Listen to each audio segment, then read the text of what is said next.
Good afternoon or good evening, depending where you might be. My name is Kevin Michael Grace, and this is the KMG show.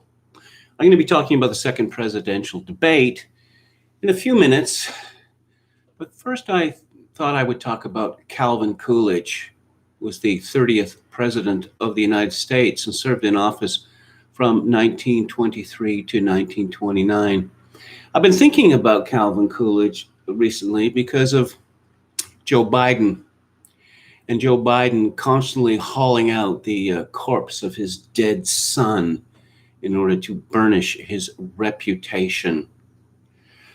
Calvin Coolidge, I have to say that I guess I learned a lot about Calvin Coolidge because some years ago I did some ghostwriting on a book about the American vice presidency.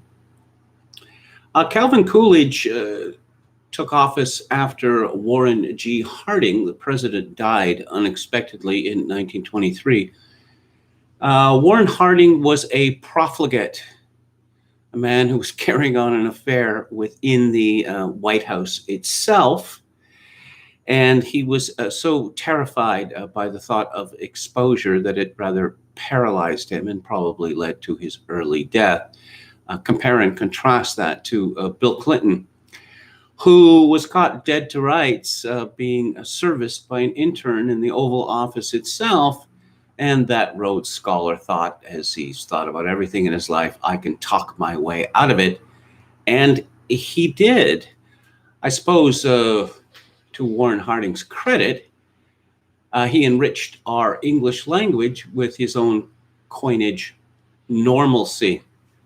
As opposed to Warren Harding, Coolidge was a man of impeccable personal rectitude. And Calvin Coolidge had a son who died when he was president. And I wanted to read from a piece by Benjamin Chappell and Sarah Wilson in chappell.org, Historical Perspectives. Looking at the photos taken the day of the game, one can see the extreme weather in the faces of President Coolidge's two sons, 17-year-old John and 16-year-old Calvin Jr. The nation's climate, infamous as the northernmost city to boast a humid subtropical climate when, that is, it's not snowing, was 91 degrees Fahrenheit on June 30th, 1924, and the boys in their woolen suits and vests, hats and ties were sweltering. But Coolidge had just been nominated for president some 2 weeks before and would seem to have needed the photos that day. There were several newspaper shots taken on the 30th of the Coolidge family, the Coolidge Dawes Republican ticket and various party worthies, and the president, who always made his sons don tuxedos for dinner every night, would not let a mere summer monsoon allow them to appear in a formal photo in anything less than a suit.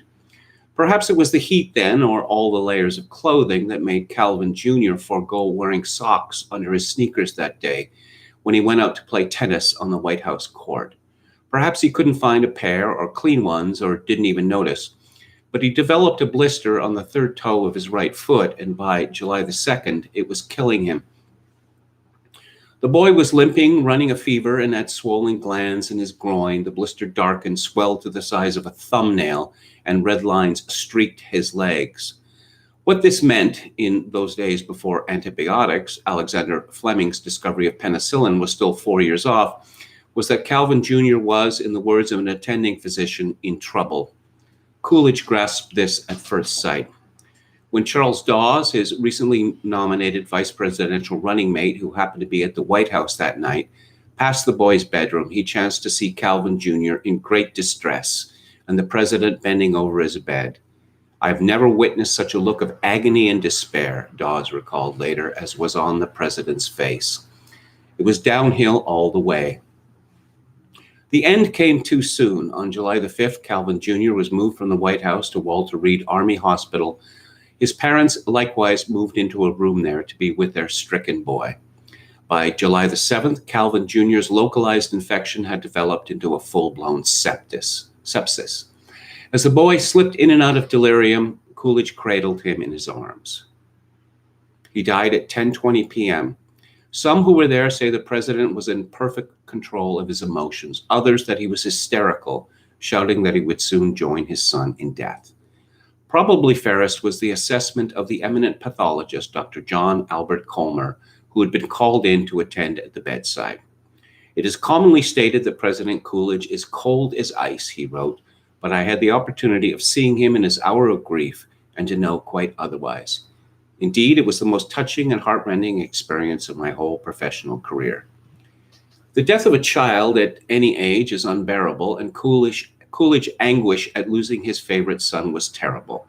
Calvin Jr. was in fact a younger version of his father. They looked the same, thought the same, were modest, hardworking, and possessed of a dry, teasing wit. Coolidge had doted on his youngest, on his eldest John, not so much, and when Calvin Jr. was gone, it was more than the joy of the presidency that went with him. Overnight, Coolidge changed from being an engaged, energetic president to a man who slept an incredible 16 hours a day. He worked at his desk but 4.5, and there often put his head down to weep or escape into sleep. The death he longed for at Calvin's bedside couldn't come soon enough. Silent Cal, as he was called, never wrote about his great loss in any handwritten correspondence other than this one exceedingly rare letter. Writing to an old friend 6 weeks after Calvin Jr.'s death, he refers first to the funeral, which began with a service in the White House, proceeded to a service in Northampton, Massachusetts, where the president had previously served as governor, and ended with the burial of in the president's birthplace of Plymouth, Vermont. In this letter, the president then used a brief description of his son, not dissimilar to the painfully short one he would pen in his autobiography 5 years later. There, he wrote, he was a boy of much promise, and here that he could have been a power for much good in the world. It was a comfort to know that you and others of our friends were at Northampton Station when we went back home, although we could not express our appreciation. Everyone has been most kind and thoughtful in their expressions of sympathy. I am sure Calvin could have been a power for much good in the world, but he lives now without the sorrow and suffering that comes to all mortals more than the world could ever give him. Left unsaid was that much of that sorrow and suffering was Coolidge's own, which ultimately he would lay on his presidency. If I had not been president, he concluded his 266-word autobiographical paean to his son, he would not have raised a blister on his toe, which resulted in blood poisoning playing lawn tennis in the South Grounds. Coolidge died heartbroken at the age of 60 in 1933. He was buried next to Calvin Jr. Similarly, Theodore Roosevelt's loss of his youngest son, Quinton, in World War I was equally devastating, and the former president also died at the age of 60 of a broken heart. But Coolidge and Roosevelt had been the most powerful men on earth, but neither could save their sons. Instead, they each felt somehow responsible for their accidental deaths. Coolidge, just by virtue of being president, made possible an event that might not otherwise have taken place. And Roosevelt, for all his life, had extolled wartime heroism and led by example. To feel that one had inspired a boy to conduct that has resulted in his death has a pretty serious side for his father, Roosevelt unhappily reflected. I bring this up because Calvin Coolidge, as mentioned previously, he never talked about the death of his son, which broke his heart. The very idea that a man would trade on private grief for public advance is despicable. But this is now commonplace now. And as I say, we see this with Joe Biden and his son, Beau. Oh, my beautiful son, Beau, died. Yes, death comes to us all. It is not something to be used for political advantage. It is absolutely disgusting. But these are the times in which we live. I'm reminded of Calvin Coolidge. He was a very humorous man, actually, and a man of unexpected talents. On his honeymoon, he translated Dante's The Divine Comedy for fun. And speaking of his second vice president, Herbert Hoover, universally admired, Coolidge had a rather, shall we say, different view of him. He used to refer to him privately as Wonder Boy. Let's see. Let's look at the chat here. Quechalango says, plants look great. I aim to please. British American says, the debate result was as good as could have been hoped for. Trump dominated Biden, but was presidential enough in doing so. I think he won over a lot of NPCs who nevertheless will bother to vote. YT, Trump realized that an actual debate wasn't possible, nor was it expected. He thought the debates and an honest fight mattered. They don't. Yes, and hello to Chad Chadson, our valiant moderator. Let's talk about the debate. I see that the debate is being described by the mainstream media as a draw. And you all know what that means. It means that Trump won handily. From the Daily Mail, Joe Biden and Donald Trump lay into each other over Hunter's emails as Democrat claims he's never taken a penny from a foreign source and calls Rudy Giuliani a Russian pawn, but President calls him corrupt and says, explain it to the American people. The second presidential debate between Donald Trump and Joe Biden kicked off in Nashville Thursday at Belmont University's Curb Event Center with 200 people in the audience. The night started with the topic of COVID-19. Both Trump and Biden took coronavirus test Thursdays and tested negative before meeting on stage. The candidates clashed over Hunter Biden's emails, with the Democratic nominee telling the audience he's never taken a penny from a foreign power. Well, you see, it's the use of language. Again, Biden said that no, he never met with any Ukrainians with regard to his son's business. Not formally. He's never taken a penny from a foreign power. If you're getting the money from your crackhead, grifter, incestuous son, then it's not from a foreign power, is it? This is what they call avoiding the lie direct. Trump went on the offensive with the topic of healthcare and tried to identify Biden with socialized medicine, forcing Biden to point out that he championed private insurance during the Democratic primaries. This use of socialized medicine was amusing to me as a Canadian during the debate because, of course, we have socialized medicine here and have had since 1965. And what Biden was describing was, in fact, socialized medicine. Now, socialized medicine, you can consider it either a good thing or a bad thing. But when you have single-payer healthcare, that is socialized medicine. The microphones of each candidate were muted for the first 2 minutes of their response after Trump repeatedly interrupted Biden during the first debate, but this time Biden was the first to interrupt. Yes, I know that the Daily Mail is, as Alan Partridge said, arguably the best newspaper in the world. But during the first debate, Trump was interrupted by Biden and Chris Wallace, the moderator, 7 times before Trump first interrupted. The candidates discussed race and sparred over climate change, with Biden vowing to transition from the oil industry and into renewable energy. President Trump brought Hunter Biden's ex-business partner, Tony Bobulinski, to the debate as a way to confront Biden on his son Hunter's foreign business dealings. Bobulinski spoke to reporters at the downtown Nashville 3 hours before the start of the debate and said he will turn over 3 cell phones to the FBI and meet with Republican senators about his business deal. One of Donald Trump's strengths is being able to, as they say in show business, read the room. So he was out of control, as the media had it, in the first debate, flailing and constantly interrupting. And what we were told by the mainstream media is that we would get the same result in the second debate. But we saw a very different Donald Trump in the second debate.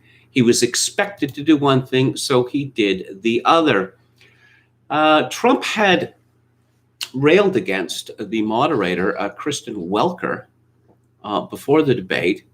And this may have had the effect of moderating the moderator so to speak. I thought she did a pretty good job, much better than Chris Wallace, except when she brought up the whole business of the talk, which is completely bogus. But I'll get to that shortly. Let's see what Jim Kunstler has to say. His column this morning is called Bleeding Out. The difference between you and me, Trump said to the ever more ghostly Joe Biden, fading mentally late in the action on the debate stage, is that I'm not a politician and you are, and you're a crooked politician. Millions watching this spectacle might not have noticed due to the media's near complete blackout of news detailing the Biden family's adventures in systematic global money grubbing, but the Democratic candidate for president has political Ebola, the hemorrhagic fever of credibility now gushing out of every pore and orifice. Twitter and Facebook may try to squelch the story, but the evidence is all over the internet now, like blood on a crime scene, in verifiable emails, texts, Snapchats, memoranda, and bank records, that old white Joe Biden is at the center of a decades-long influence peddling spree, selling his personal services to China, Russia, Ukraine, and any other country seeking favors in U.S. government policy, and that this slime trail of grift disqualifies him from holding high office as much as the irreversible rot of his cognitive abilities. The laptop from hell affair has 12 more days to play out before the November 3rd vote, and the Democratic Party is in a terrible jam. Do they ask Biden to step aside, or do they keep running with him while the barrage of allegations and hard evidence pours down on them like so many mortar rounds on a besieged bunker? It's obvious now that one way or another, voters are actually being asked to elect Kamala Harris president, but who asked for her? Only the disgraced and disabled head of the ticket, Joe Biden, desperate for a non-white running mate. Elsewise, she is so disliked by voters that she skulked out of the Iowa caucuses, ending her own run. Is Hillary ironing her purple pantsuit up in Chappaqua, awaiting the emergency call from her DRC?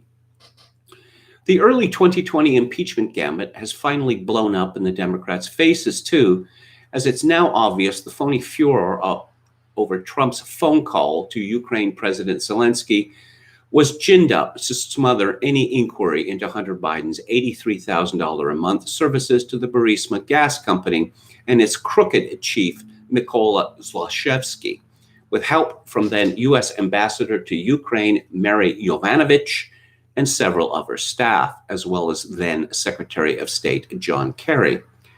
Interestingly, figures associated with Kerry, the 2004 Democratic Party nominee, Devon Archer and Christopher Hines, Kerry's stepson, also happen to be business associates of Hunter Biden's, and therefore the Biden family syndicate. Archer is currently under conviction, awaiting sentencing on a federal securities fraud rap. If U.S. attorneys out of the DOJ have any interest in talking to him, they have a lever to incentivize his testimony about many of the transactions involving Burisma in Ukraine and the Chinese companies that were funneling payments to the Bidens for introductions to U.S. persons of influence. The Democrats have a whole lot of bad behavior to defend, ranging far beyond the Bidens to the decades-long activities of the Clintons in their charity funds. The related Uranium One matter, in which $150 million in Russian money found its way to the Clinton Foundation, and the deal that set up transfers of U.S. secret computer tech to Russia's Sklokovo project, which eventuated in Russia's development of hypersonic weapons. Not to mention the Russiagate coup operation to overthrow the president using false allegations supplied by Clinton, the Democratic National Committee, and scores of high officials in a range of executive agencies. Ironically, many of those same schemers are at it again in the recent letter by a long list of former Intel spooks trying to discredit the New York Post's reporting on Hunter Biden's laptop as having all the earmarks of a Russian disinformation op. At the top of the list of that letter's signers, you'll find John Brennan, CIA chief under Obama, and James Clapper, former director of national intelligence, both of them progenitors of the Russiagate coup and liable to prosecution for seditious conspiracy. Can you smell their desperation? Something else may be turning now, though, on this titanic hairball of corruption and deceit. Mainstream media reporters starting to jump into lifeboats to save their reputations by actually reporting honestly in developments in this web of stories. The few early adapters to truth-telling may be the only survivors. The ones who stick with the ship of deception are going down into cold and darkness. And if President Trump wins re-election, a possibility despite polling that in many cases is just propaganda, the public will learn exactly how the Democratic Party became the enemy of the people.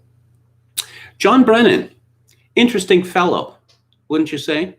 This is a man who, by his own admission, voted in the 1984 presidential election for the Communist Party of the United States. You might ask yourself, how did such a man become head of the CIA? I don't know. There's really no answer for that. Youthful indiscretions are one thing. Voting for the Communist Party would seem to me to be something quite different. But who of us hasn't been a communist at one time? Well, most of us have never been communists at one time. A story from the New York Post, which of course broke the laptop from hell scandal. The former Hunter Biden business partner who on Thursday accused Democratic presidential candidate of lying about involvement in his son's overseas business deals will speak Friday with the FBI. Tony Bobulinski, a Navy veteran who gave a stunning press conference Thursday in Nashville, just 90 minutes before the evening's final presidential debate, will also hand over 3 phones to the feds to back up his claims. The office of Wisconsin Republican Senator Ron Johnson said, this morning lawyers for Tony Bobulinski informed the Senate Homeland Security and Governmental Affairs Committee and Senate Finance Committee that the FBI asked Bobulinski to sit for an interview today, in addition to providing copies of his phones. An interview with the Senate committees that was supposed to happen Friday has been delayed due to the FBI interview. I appreciate that the FBI has a job to do, and I'm glad they are finally taking an interest in these concerning financial matters that our committees have been investigating for months, Johnson said. I expect that Mr. Bobulinski will speak with our committee as soon as possible and fully share his insights into the Biden's family's business dealings. The 2 Senate committees issued an 87-page report last month on Hunter Biden's overseas business dealings. The report did not accuse Joe Biden of wrongdoing, but detailed various deals and jobs and alleged that Hunter Biden was paid $3.5 million in 2014 by the wife of Moscow's former mayor for unknown reasons. Committee Chairman Johnson and Chuck Grassley, a Republican senator from Iowa, said in a joint statement Thursday that they invited 5 people named in bombshell Hunter Biden emails, first reported by the Post last week, implicating Joe Biden in dealings in China and Ukraine. Bobulinski on Thursday showed reporters 3 phones he said spanned 2015 to 2018, saying they were evidence that he would provide the FBI. Hours before, he corroborated to the Post the appearance of Joe Biden being cut into a China's business proposal. The reference to the big guy in the much publicized May 13, 2017 email is in fact a reference to Joe Biden. President Trump attacked Biden at the debate for alleged corruption. You're the big man, I think. Your son said we have to give 10% to the big man. Joe, what's that all about? It's terrible, Trump said, referring to a 2017 email recovered from a hard drive formerly belonging to Hunter Biden, which describes a 10% set aside for the big guy as part of a prospective deal involving China's largest private energy company. Johnson confirmed last week to the Post that his committee is working with the Delaware computer repairman who provided the Post access to the hard drive formerly owned by Hunter Biden via Trump's personal lawyer, Rudy Giuliani. Now, I'm reminded that last night, Biden brought up the name of Rudy Giuliani. Now, we know that Biden has lied about his academic accomplishments, particularly his ranking at Syracuse Law School. But isn't that one of the things they teach you in university? That as a lawyer, you never bring up something which can be used to advantage by the other side. Poor Joe. He's simply not very bright. Johnson on Wednesday slammed federal agencies for being non-transparent about allegations involving Joe and Hunter Biden. The repairman says the FBI took possession of Hunter's laptop in December, meaning it may have been in federal possession when Trump was impeached for asking Ukraine to investigate the Bidens, including Hunter Biden's reported $83,000 a month job on the board of Ukrainian gas company Burisma. At a Senate trial, some of Trump's defense team argued there was legitimate basis to investigate possible corruption. Obviously, people like FBI Director Christopher Wray, CIA Director Gina Haspel are not responsive to legitimate congressional oversight, Senator Johnson said in an interview on Sean Hannity's program. This from the National Pulse. Following the bombshell revelation that Hunter Biden pledged to lobby his vice president father, Joe Biden, contrary to what the Biden family has often claimed, the National Pulse can now reveal how lobbyists totally credit Hunter for saving the day for them. Lobbyist Chuck Harpel had written to Hunter Biden on December the 14th, 2010. The request was simple and unethical: secure an assist from the son of the vice president. The lobbyists needed help circumventing official channels and leveraging the family connection to get Joe Biden to call his clients. In reply, Hunter agreed and told Harpel of his father, "If I ask, he will do it." Now the National Pulse can reveal that he did indeed do it. And just 6 days later, Hunter Biden was credited with saving the day for the lobbyist clients. Hunter told the lobbyists less than a week later, Mark and Joseph R. Biden spoke live today and plan to meet in New Year. Let me know what Sean, that is the client, says. Harpel replied 15 minutes later, "Talk to Sean McGarvey. He and Mark Ayers totally credit you for saving the day. I was a little taken aback over their enthusiasm, but they truly felt for once they were being heard. These guys are the best. A person never has to BS or sugarcoat things, and with the man calling them directly means the world to them. I personally thank you for doing this. It will help along the way.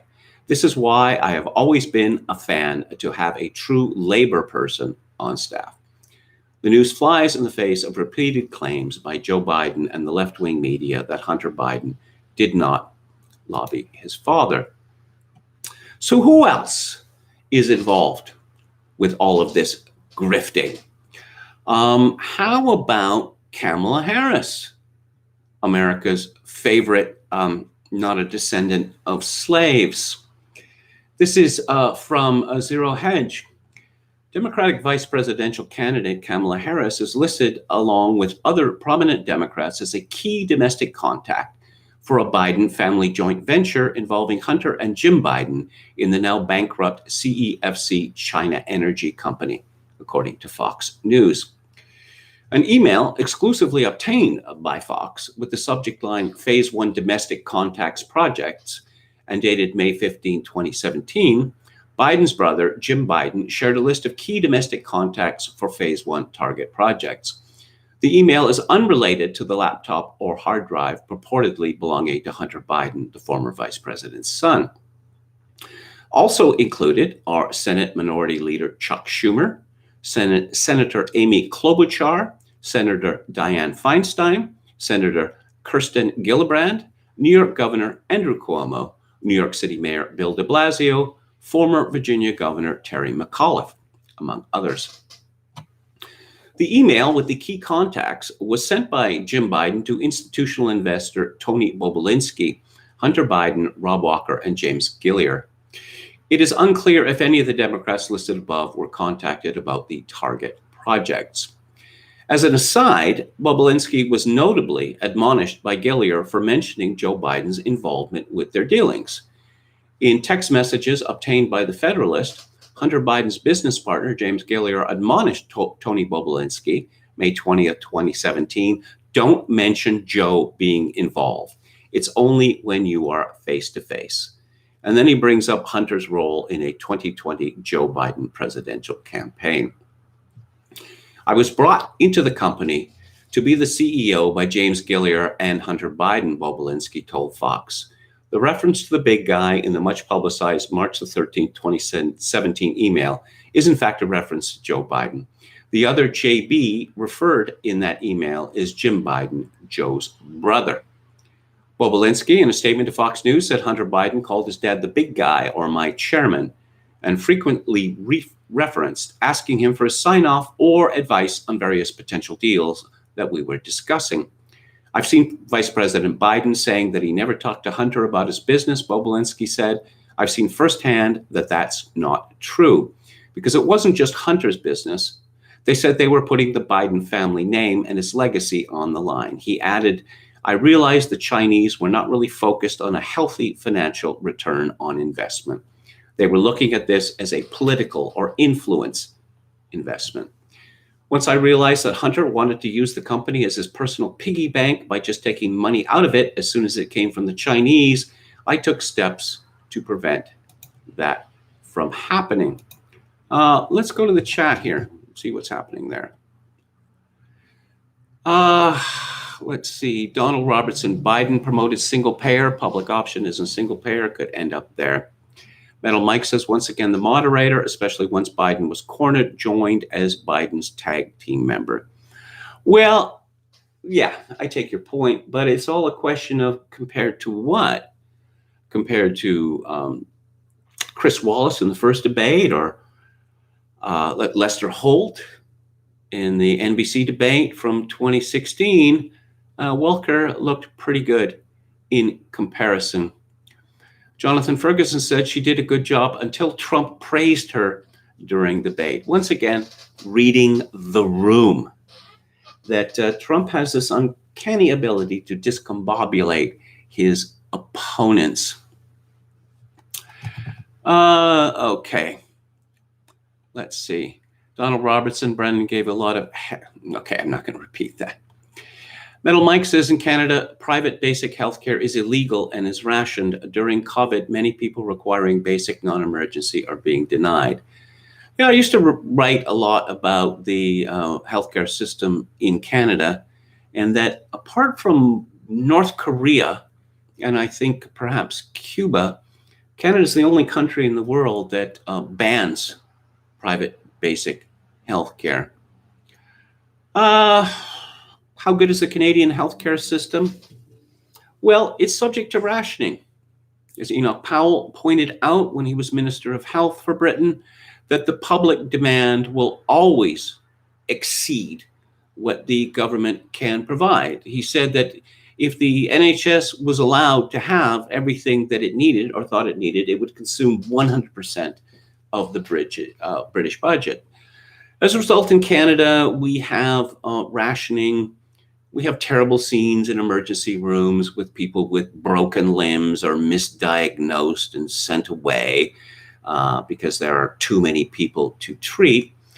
We have a common situation in Canada where people with serious heart disease are put on a waiting list of, say, 18 months for an operation, in which time they can quietly and painfully die. I'm thinking of this fellow who was a University of Calgary professor, who was Stephen Harper's guru, intellectual guru. And he once told me that his father-in-law had a serious heart disease and was put on such a waiting list, and he got sicker and sicker and closer to death. And finally, the family members had a whip round, raised about $50,000. It took him over the border to Montana, where he got fixed up in a day. Okay. White men go to the doctor like once a year until we have our heart attack, says Walrus Lawbitarian. Yeah. I mean, if healthcare is free, I'll give you a common situation. I was once on an airplane talking with someone, and he was berating the state of Canada's healthcare, that people would just go to the doctor, for any reason. Their child has the sniffles, was the example. And I said to him, well, what if your child had Ray's disease? And the doctor had said, he's just got the sniffles, and then your child takes sick and dies. And he hadn't really thought of that. And he sort of shook his head, and he was 180 on the subject, because I suppose there is a possibility that any child with the sniffles might actually suffer a serious life-threatening disease, which is why you end up with shortages, as we have in Canada. They don't like to use this word rationing, but that's the situation that exists here. Now, for all the people from Ted Kennedy on down lauding Canada's healthcare system, Americans that is, they never seem to take into account that our demographics in Canada are very different than American demographics. Here's a story from Town and Country magazine, all of Joe Biden's homes in photos. And there's a quotation from his autobiography: "Even as a kid in high school, I'd been seduced by real estate," which is an odd thing for a kid in high school to say. Would you say?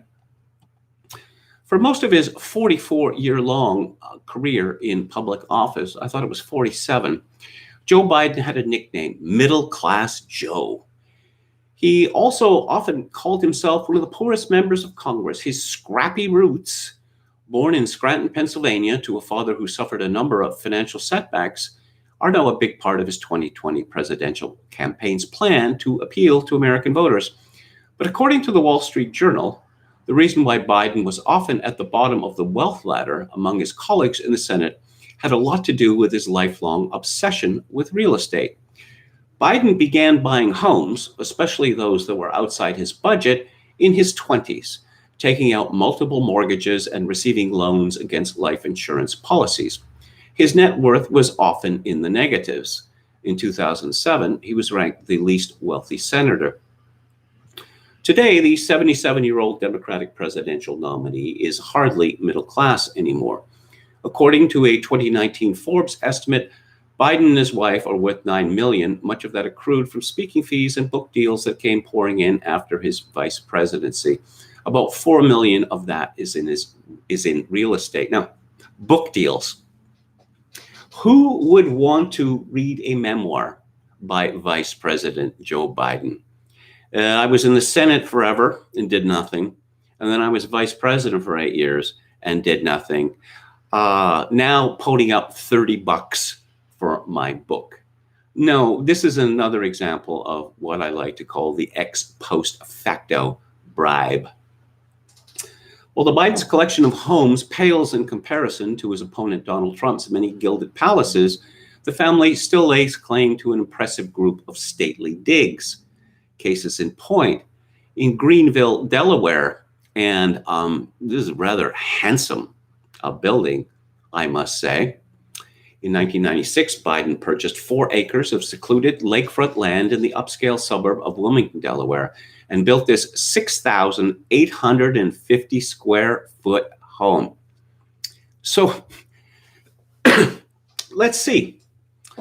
You're a man in his 60s, and your children are grown up and they left home.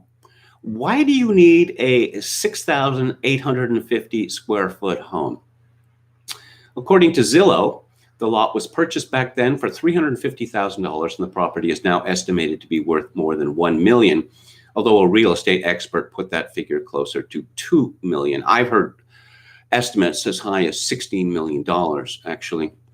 During his vice presidency, he rented out a cottage on the property to the Secret Service for $2,200 a month. When his son, Beau, was battling brain cancer, Biden considered selling the house to help pay for treatments, but was discouraged from doing so by President Barack Obama, who offered to lend him the money instead. In the summer of 2017, the Bidens bought a house on the Delaware shore for $2.7 million. Overlooking Cape Henlopen State Park and just a couple of blocks from the beach, the 3-story home has 6 bedrooms, expansive porches, views of the Atlantic Ocean, and a backyard built for entertaining with an outdoor kitchen, barbecue, and fireplace. Throughout our careers, Jill and I have dreamed of being able to buy a place at the beach at home where we can bring the whole family. We feel very lucky that we're now able to make that happen and are looking forward to spending time with our family in the place that matters most to us in the world, he said in a statement. It seems to me that if you want to be able to buy a beach house for $2.7 million, you don't go into politics because politics doesn't pay very well. You go into business, as Donald Trump did. How is it possible that Joe Biden had the money to buy all these houses? But wait, there's more. Upon moving out of the vice presidential residence at the Naval Observatory at the end of his term in 2017, the Bidens began renting a house in McLean, Virginia, the upscale suburb outside D.C. that counts a who's who of senators, Supreme Court justices, and diplomats among its residents.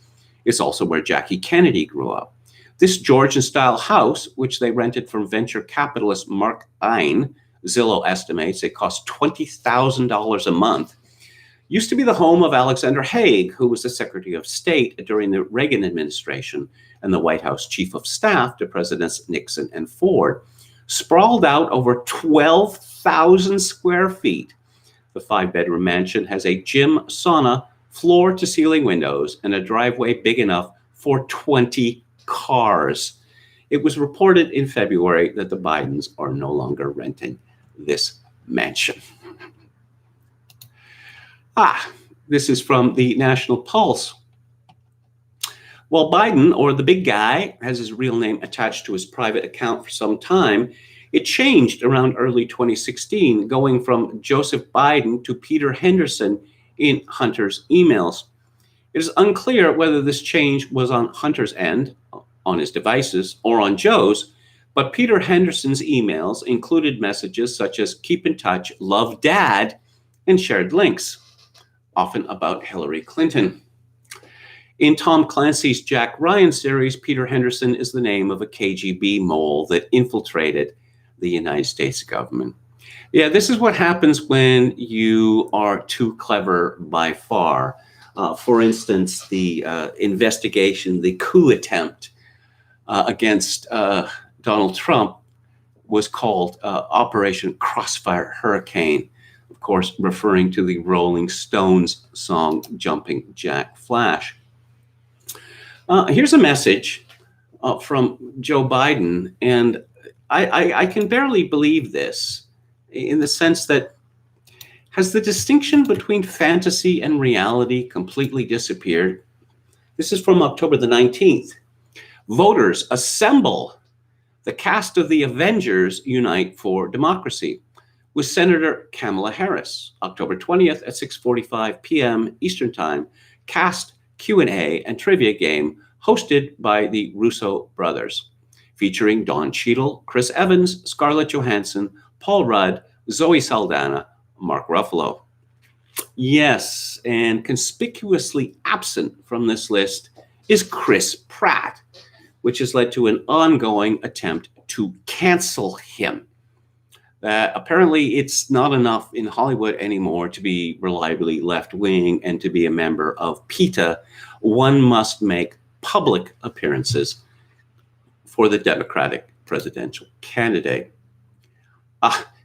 So someone called Blanca West, who describes her Twitter handle is Witchy Mama of 5. She describes herself as atheist witch, wife, and mother of 5. Yeah, again, witches, there's no such thing as witches. That's all fantasy. That's all Christian paranoia. Witches? Blanca West writes in response to Joe Biden's Avengers email, "The best part, Republicans cannot deduce the stark meaning of the Avengers supporting Biden. They cannot wrap their minds around the fact that the Avengers fight evil and couldn't even make the connection that Captain America fought Nazis. Talk about dense." So here's a woman, and she's not a callow woman. She's a mother of 5 by her own account, who somehow believes that the Avengers are real, that Cape shit is reality. Another story from the National Pulse, this one by Natalie Winters. Biden's niece lobbied his White House for multi-million-dollar firms. He joked she was the only reason they worked with the U.S. government. Is there any member of the Biden family that is not in on the grift? Do any of them have normal jobs? Valerie, known as Missy Owens, the niece of Democratic presidential candidate Joe Biden, departed her high-profile post in the Obama administration to become a multi-million-dollar lobbyist for Coca-Cola. She lobbied a host of federal agencies, including the White House office, and saw then Vice President Biden discuss her influence while he publicly praised her company and its involvement in a lucrative Obama administration initiative. Under Joe Biden's vice presidential tenure, Owens joined the White House, serving as Deputy Chief of Staff at the Department of Energy from 2009 to 2011, and later as Chief of Staff to the Deputy Secretary at the Department of Commerce from 2011 to 2012. Immediately after, Owens departed her taxpayer-funded positions, joined Coca-Cola as a Director of Public Affairs and Diplomatic Relations. She held the position for 4 years before becoming a Director of Government Relations for Federal and Diplomatic Matters in 2016, a position she still holds. And Joe Biden was well aware of her efforts, referencing her affiliation with Coca-Cola in a speech from 2014 where he joked about Owens' influence over the company. Perhaps an example of Owens' influence over the Obama administration, Coca-Cola earned praise from Biden for participating in a lucrative and market-expanding endeavor in Latin America. Here's a quotation from Joe Biden's speech. ExxonMobil, Santander Bank, which I understand didn't know how to tell Kathleen Kennedy Townsend no, Coca-Cola, where my niece is here. I'm sure the only reason Coke is doing this, Missy, is because of you. Thank you very much. That's a joke, by the way. Owens, therefore, was lobbying the presidential administration her uncle ran. Owens' personal bio describes her as engaging with the U.S. Congress and the administration. The U.S. government's Lobbying Disclosure Act reveals nearly $20 million spent on lobbying efforts by the beverage behemoth. And Owens is listed as a principal lobbyist on each multi-million-dollar account tasked with lobbying the U.S. Congress and a host of federal agencies, including the Department of Agriculture, Department of State, Department of Health and Human Services, White House Office, U.S. Trade Representative, and Agency for International Development. I'm reminded that my own family, the Graces, were once rather prominent in Canadian politics. They're from Ottawa. That was their headquarters. And as the old Irish joke goes, which profession do you want to belong to? The answer is government. And why? Because they never stop making more of it. Okay, let's talk about social media now. Social media, the Ministry of Truth. This is a story from Breitbart by Alam Bakari. Twitter published an official fact check about the Biden family's links to the Ukrainian energy company Burisma, claiming a GOP-led report found that Hunter Biden's position with the company, quote, did not affect U.S. policy, unquote. The fact check uses selective emphasis. It does not, for example, highlight the fact that the same GOP-led investigation found that Hunter Biden cashed in on his father's name, using it to secure a lucrative salary from Burisma and pursue other business deals around the world. I'm just thinking about, Hunter Biden talking about his niece and Coca-Cola, and Hunter Biden talking about having the chief prosecutor of the Ukraine fired, not in a private conversation, but before a videotaped event at the Council of Foreign Relations. What's the old joke? Oh, no. I said the quiet part loud and the loud part quiet. This is acknowledged in the same New York Times article cited by Twitter. Twitter's fact check also quotes liberal-leaning NPR and far-left HuffPo, making the nonsensical allegations that emails found on a hard drive have proven to lack evidence, according to the two outlets. NPR says that the emails have not been verified as authentic, a journalistic sleight of hand which tell us nothing about whether NPR or any other outlet has even tried to verify them. In fact, NPR has done its best to avoid reporting on the growing scandal, stating, "We don't want to waste our time on stories that are not really stories, and we don't want to waste listeners' and readers' time on stories that are just pure distractions." The Biden campaign has not denied that the material on the laptop, which includes personal photos of the former vice president's son, are real. The NPR article cited by Twitter also warns readers that, quote, "The FBI is investigating whether the material in the New York Post story originated in a foreign power's disinformation campaign," unquote. But the director of national intelligence has refuted this, telling Fox Business Network's Maria Bartiromo that there is no intelligence that supports the allegation that the material on the laptop originated in a Russian disinformation campaign. Ratcliffe said, "It is funny that some of the people that complain the most about intelligence being politicized are the ones politicizing intelligence." And unfortunately, in this case, it is Adam Schiff, the chairman of the House Intelligence Committee, who, as you pointed out, said on Friday the intelligence community believes that Hunter Biden's laptop and the emails on it are part of some Russian disinformation campaign. Let me be clear. The intelligence community doesn't believe that because there is no intelligence that supports that. We have shared no intelligence with Chairman Adam Schiff or any other member of Congress that Hunter Biden's laptop is part of some Russian disinformation campaign. It's simply not true. Lastly, Twitter, citing a USA Today fact check, claims that there is no clear evidence that Hunter Biden received $3.5 million from the wife of the former mayor of Moscow. That depends on whether you consider the conclusion of a U.S. Senate committee investigation to be not clear evidence, because it concluded that is exactly what happened. What is the intelligence community? It's very amorphous, don't you think? Oh, the intelligence community. Are you talking about a particular agency? Are you talking about someone particular in this particular agency? No, it's the intelligence community. It's like some cloud of disinformation. Okay, this is from Tom Pappert at National File.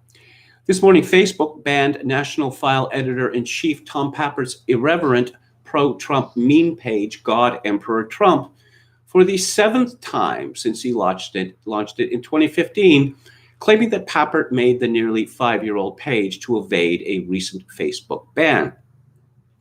On October 23rd, only 10 days before the presidential election, Facebook banned the God Emperor Trump Facebook page, claiming Pappert made the page after being banned by Facebook. However, Pappert made the page in December 2015 and has been posting nearly identical content on it for almost 5 years. Prior to being banned, the page had over 340,000 Facebook followers and 330,000 Facebook likes. On Twitter, Pappert wrote, "Today, Facebook banned my pro-Trump meme page, God Emperor Trump, for the 7th time in 5 years. I broke no rules. I ran no other page that got banned. They just banned my page that reaches millions 10 days before the election based on a totally bogus excuse." Facebook has previously banned and reinstated the God Emperor Trump page 6 times, with the previous ban being covered in Breitbart. As Breitbart reported, God Emperor Trump, a popular pro-Trump Facebook page, has been removed from Facebook for the 6th time on the same day that the Silicon Valley masters of the universe denied to Congress that it routinely censors conservatives. No posts were removed from the page, none of the page's staff were banned from the platform, and nobody was given the customary session expired notification users receive when they go against one of Facebook's community standards. Instead, our team was given a notification that God Emperor Trump was unpublished with no explanation, declared the page in a statement. This is the 6th time our page has been purged by Facebook in some form. Pappert has contacted Facebook for comment and did not receive an immediate response. And here's a story from The Critic by Shuichi Tezuka and Linda Ashtier. Wikipedia is the most widely used source of information in the world, and a great deal has been written about its impact on public perception of certain topics. Wikipedia shapes both scientific research and real-world economic outcomes, and is the top source of medical information for both doctors and patients. The widespread reliance on Wikipedia would not be a problem if it were a neutral and authoritative source, but earlier this year, Wikipedia's co-founder, Larry Sanger, declared that Wikipedia's neutral point of view is dead. Is Sanger's statement correct? A 2018 study by Shane Greenstein and Feng Zhu compared levels of political bias in Wikipedia and Encyclopedia Britannica by quantifying each encyclopedia's respective usage of phrases favored by Democratic or Republican members of the US Congress. Their study found that Wikipedia articles are more politically biased than those in Encyclopedia Britannica, as well as being slanted towards Democratic as opposed to Republican points of view. The study also found the amount of bias in Wikipedia articles tended to decrease the greater the number of people who had edited them. The reason for this trend was explained in an earlier study by the same authors. Benefiting from the efforts of many contributors, an article is also more likely to present controversial content in an unbiased way. Thus, diversity may help reduce content bias. One limitation of Greenstein's and Zhu's study is that it considered only the contents and histories of Wikipedia articles and did not examine the site's internal social dynamics. In this article, we build upon Greenstein and Zhu's analysis by examining specific mechanisms that produce political bias in Wikipedia, with a focus on administrative decisions at the Arbitration Enforcement Notice Board. We also discuss how this bias ultimately affects the site's content. Wikipedia has several internal policies intended to prevent the spread of false or biased information. One policy, named verifiability, requires that all content on Wikipedia be based on reliable, independent, published sources with a reputation for fact-checking and accuracy. Another policy, neutral point of view, requires that Wikipedia articles include all viewpoints in proportion to their prominence in the source material. This does not necessarily mean giving equal validity to all views. For example, most reliable sources that discuss creationism describe it as an unscientific viewpoint. So NPOV policy requires that Wikipedia present it the same way. An inevitable consequence of these two policies is that the more sources taking one perspective are judged as reliable, and the more sources taking the opposite perspective are judged as unreliable. The more Wikipedia's articles will lean towards the viewpoint of the first group. Decisions about which sources may or may not be used are left to the judgment of editors. That is, people who write, edit, or otherwise contribute to Wikipedia articles.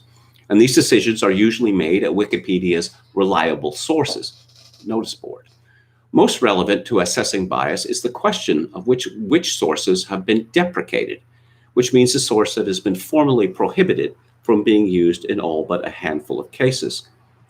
Wikipedia's list of deprecated sources currently contains 16 right-leaning sources: Breitbart, the Daily Caller, the Daily Mail, the Daily Star, the Epoch Times, Front Page Magazine, the Great Gateway Pundit, InfoWars, LifeSite News, News of the World, One America News Network, The Sun, Takis Magazine, VDare, WorldNet Daily, and Zero Hedge.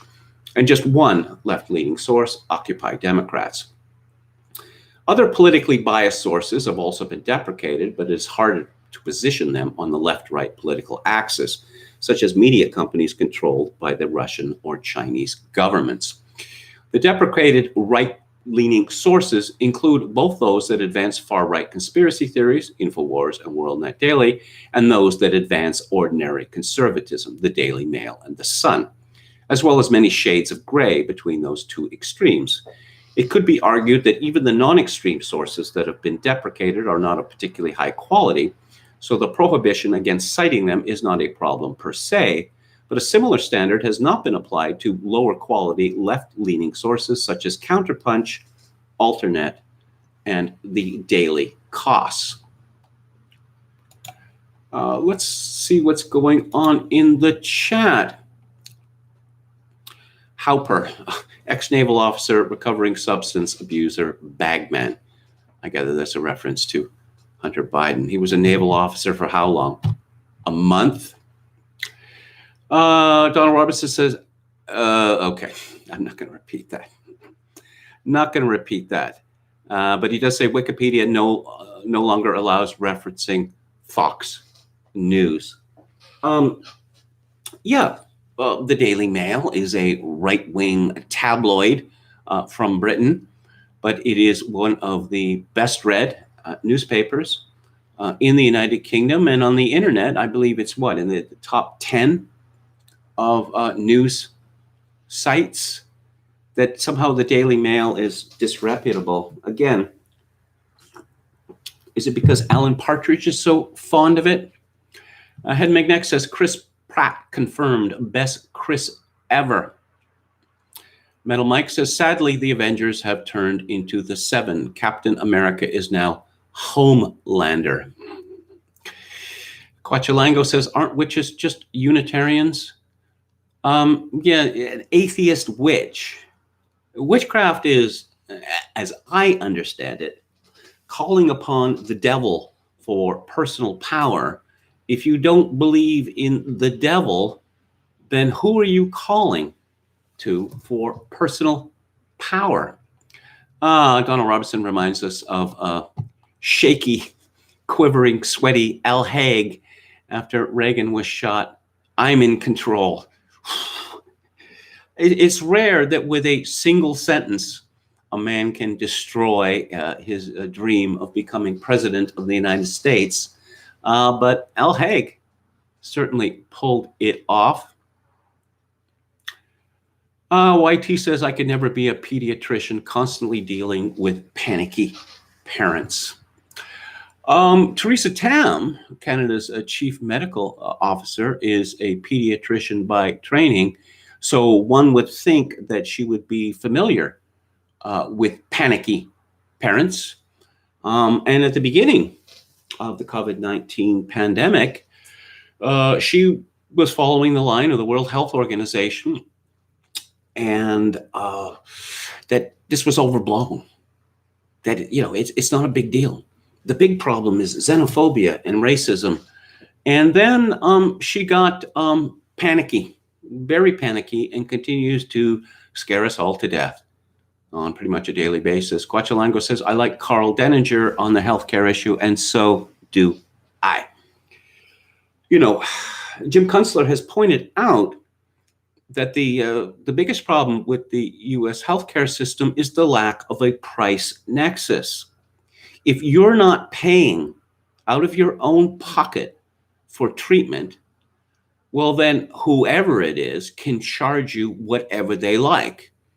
So you find yourself in this very strange situation where you have an operation and you get a bill for $80,000 and you say, I can't possibly pay that. Okay, let's negotiate.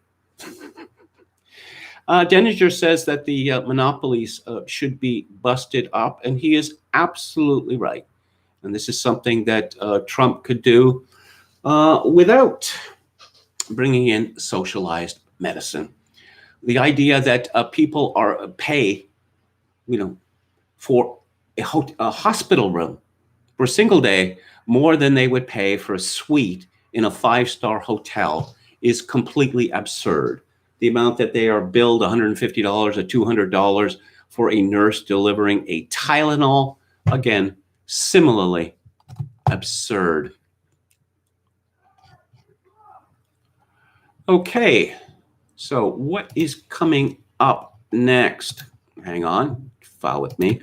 Oh yes, let's talk about the backlash. The backlash against our lords and masters in the media.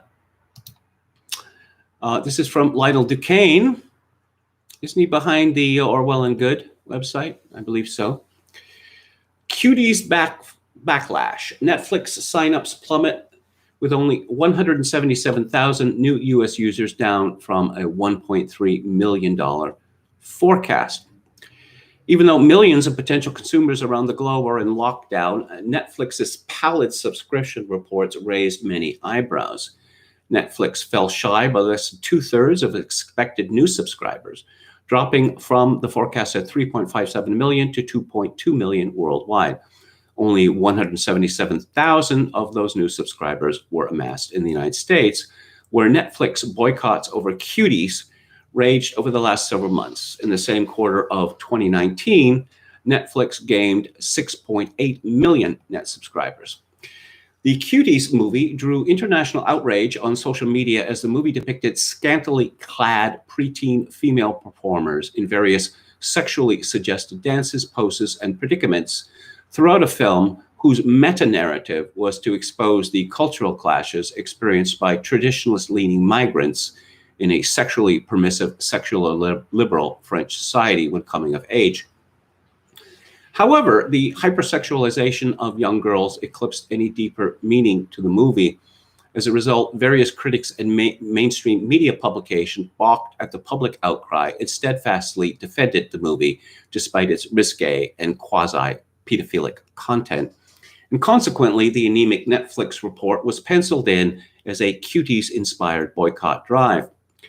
It is impossible to attribute the lower numbers directly to the cuties-inspired boycott drive, but at least two analytics firms said last month their data showed Netflix was suffering higher churn rates, which measure subscription cancellations in the immediate aftermath of a cancel Netflix movement that began online, wrote USA Today TV editor Gary Levin. According to Christian Headlines, Tim Winter, president of the Parents Television Council, said Netflix is facing significant international scrutiny, including potentially thousands of subscription cancellations over its sexually exploitative film Cuties, and rightly so. Netflix cannot simply sweep this matter under the rug. It faces a criminal indictment from a Texas grand jury, and we are also calling for a federal investigation to determine if sexual exploitation laws were broken. Netflix must be held publicly to account for Cuties and the numerous other programs it distributes that sexualize children for the sake of entertainment. Since the release of Cuties, a Texas grand jury has indicted the film for its lewd exhibition of children. According to Westphalian Times, Tyler County grand jury indicted Netflix for promoting, quote, the lewd exposition of the genitals or pubic area of a clothed or partially clothed child who was younger than 18 years of age at the time the visual material was created, which appeals to the prurient interest in sex and has no serious literary, artistic, political, or scientific value, unquote. This is a story from Yahoo Sports. The NBA, National Basketball League, embraced the Black Lives Matter movement in 2020, but not everyone was happy about that. One anonymous NBA agent ripped the league for that decision, telling The Athletic it was a horrible look for the league. The agent's full comments read, "They initially did a great job by putting the bubble together, and then they completely shit the bed with all this nonsense. They really hurt the business. All of this Black Lives Matter stuff. I think that the players are being manipulated into something that they don't really understand, and I think it's a horrible look for the league, and they need to be very clear about the organization, what they stand for. If that's what the NBA wants to align with, they're really hurting themselves. They're not helping the players. They're hurting the sport. When the ratings are down 30%, who are you helping?" That comment came in response to the following prompt: thoughts on how the NBA handled the bubble / COVID-19. The anonymous agent was right about one thing. NBA ratings are down in 2020. Fewer fans tuned in to watch the sport, and that issue was magnified in the NBA Finals. But blaming that decline on the league embracing Black Lives Matter doesn't tell the whole story. Nearly every major sport has experienced a rating decline in 2020. There are a number of reasons for that. The COVID-19 pandemic has people thinking about other things. The upcoming election has taken attention away from sports, and some don't get the same enjoyment out of watching sports without live fans. Yes, I think the part about live fans is very much to the point. You know, when someone hits a walk-off homer to end a baseball game, or especially a playoff game, then a large part of the joy of seeing this is the home crowd fans going crazy over it. And when you don't hear anything, and there's cardboard, literally cardboard people in the stands, it's really in uncanny valley territory. On top of that, the NBA faced tougher competition than normal. Game 3 of the NBA Finals, which saw awful ratings, aired at the same time as Sunday Night Football. Come on, really? Sunday Night Football? I remember when Ted Turner's TNT network started showing Sunday Night Football, they referred to it as Sunday Night Pig Out. That is to say, you've already sat through two full NFL games and you're still up for a third. Obviously, that description cut too close to the bone and they removed it. But no, a Sunday Night Football game should not be a serious competition to NBA Finals. It's possible some fans were turned off by activism in the NBA. It's also true that some fans were more likely to watch the sport for that exact reason. Really now. Because the type of people who support Black Lives Matter were already NBA fans. And there's an election on. There's an election on, presidential election, every 4 years. How often can you go back to that excuse? More on the debate. This is from the New York Post. Leah Eustashevich says Chris Wallace admitted he's jealous over Kristen Welker's steadfast performance moderating the final presidential debate Thursday night. The NBC News host was cheered for her ability to keep both President Trump and Democratic presidential nominee Joe Biden in line on the debate stage following the disastrous first debate, which Wallace moderated. Well, first of all, I'm jealous, Wallace said on Fox News. I would have liked to have been able to moderate that debate and to get a real exchange of views instead of hundreds of interruptions. Wallace got flack for failing to rein in the candidates during the September 29th debate, which descended into politicians talking over each other. The veteran Fox News anchor said he never dreamt that it would go off the tracks the way he did. Well, if you're going to keep interrupting President of the United States, well, he's trying to make a point or say, look, this is of little interest. We're moving on to something else. Then you're going to face a situation where the President of the United States is going to decide the only way that he can make his point heard is to interrupt. Welker's strong showing even garnered praise from Trump himself, who paused while answering a question to tell her, so far, I respect very much the way you're handling this, I have to say. Trump wasn't as kind about Wallace's performance, telling him during the first debate, I guess I'm debating you, and then trashing the journalists on Twitter for having a tough night. Well, Trump understands something that many people today seem to have forgotten. It's not just about reading the room, but that it's one thing to beat up on a man, and it is something else to beat up on a woman. Now, of course, Trump was very mean to Megyn Kelly, but he was mean to her after the fact. That, if you're going to antagonize a woman in public, if you're going to be seen to be a bully to a woman, this is not going to go over well with most people. Yes, I know this is a patriarchal, sexist view, but that doesn't change the point that it remains absolutely true. You're not supposed to be mean to girls. Pick on someone your own size, as we were taught as schoolboys. This is from Gabriel Keane at the National File, and I can hardly believe it.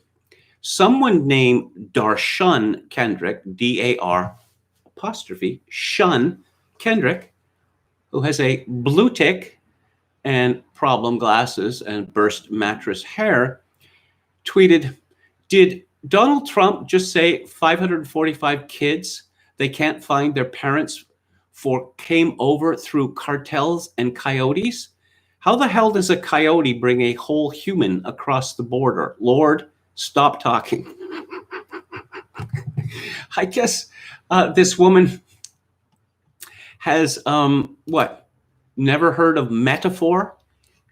She doesn't know what metaphor is?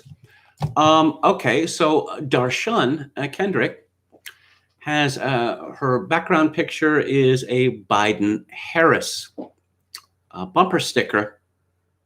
She describes herself as corporate attorney and investment advisor, Georgia State Representative, Chief Deputy Whip of the Georgia House Democrats. Georgia is not all that far from the Mexican border. She doesn't know what a coyote is. The Georgia State Representative attempted to cope with criticism for her statement in several follow-up tweets, but her pleas fell on deaf ears. Someone had put together a Photoshop picture of a Mexican child with a sombrero riding a coyote. How the hell does a coyote bring a whole child across the border? Said Alex Fry. Darshan responded, LOL. These keyboard bandits sure do talk big behind their keyboards. I want you all, all you're doing is getting me more followers, not less. By all means, keep being annoying. And then 5 Twitter emojis. More from Darshan Kendrick. My gift to the world is to show folks priorities. A whole mess of conservatives got upset over a coyote yesterday more than they did children in cages. When folks show you who they are, believe them. Happy Friday, folks.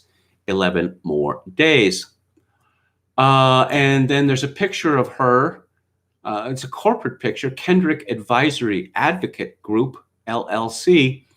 We owe it to ourselves and the world to give to something or someone on a consistent basis. It's all greeting card talk. MD responded, the coyote thing might have been forgivable, but how does a state rep not understand state minimum wage and federal minimum wage, our current system? Absolutely embarrassing, because she had tweeted, minimum wage is left up to the states? How does that even work?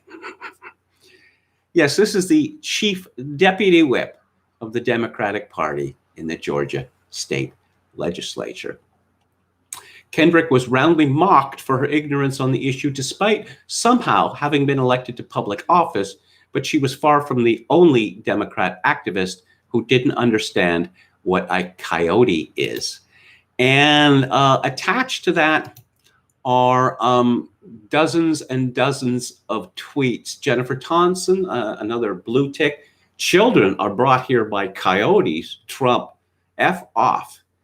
Tim Morris, another blue tick. How do those coyotes get all those kids past the wall? And there's a picture of Wile E. Coyote from the Roadrunner cartoons. I'm still stuck on the coyotes part, says a blue tick, Cardo got wings. Kelly Brinkley, OLY, another blue tick. Okay, so maybe I'm not so smart, but can someone tell me how coyotes bring over children? Marissa J. Winoker, blue tick.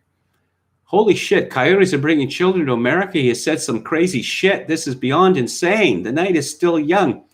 I would have thought that when one gets into a position of some responsibility or respectability, that when you hear a word that you don't understand or a usage that you don't understand, you look it up.